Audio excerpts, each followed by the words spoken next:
The Bible reveals that there is only one God, but understanding how Jesus Christ fits into this monotheistic belief has sparked much debate.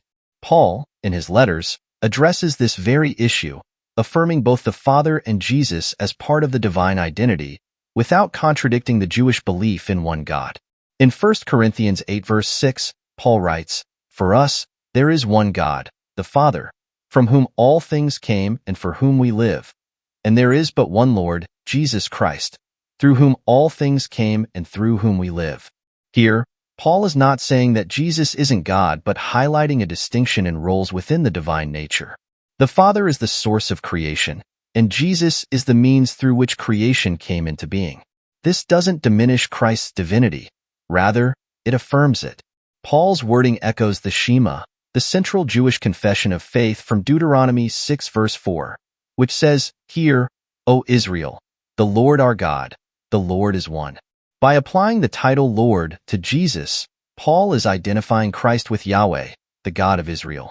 Paul redefines the Shema to include Jesus within the unique identity of God, thus affirming what scholars call Christological monotheism. Paul wasn't trying to create a second God or introduce polytheism. Instead, he was saying that Jesus, as Lord, shares in the divine identity of Yahweh. This is seen even more clearly in Colossians 1 verse 16, where Paul writes, "For in him all things were created, things in heaven and on earth, visible and invisible, whether thrones or powers or rulers or authorities. All things have been created through him and for him." Moreover, in 1 Corinthians 10, Paul goes further by referring to Jesus as the rock that followed the Israelites in the desert, saying, "They drank from the spiritual rock that followed them, and the rock was Christ." 1 Corinthians 10 verse 4. This is significant because, in the Old Testament, the rock that provided for and protected Israel was Yahweh. By identifying Jesus as that rock, Paul again includes Jesus in the identity of Yahweh. Finally, in passages like Romans 11 verse 36, Paul emphasizes that from him and through him and to him are all things.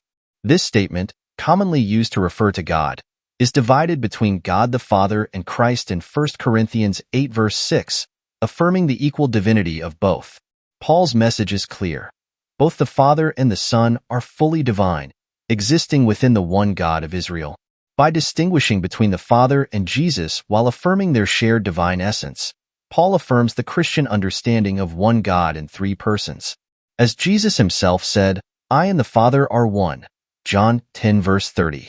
Thus, far from denying Jesus' divinity, Paul's writings affirm that Christ is not only the Lord but also part of the one true God, Yahweh, who created and sustains all things.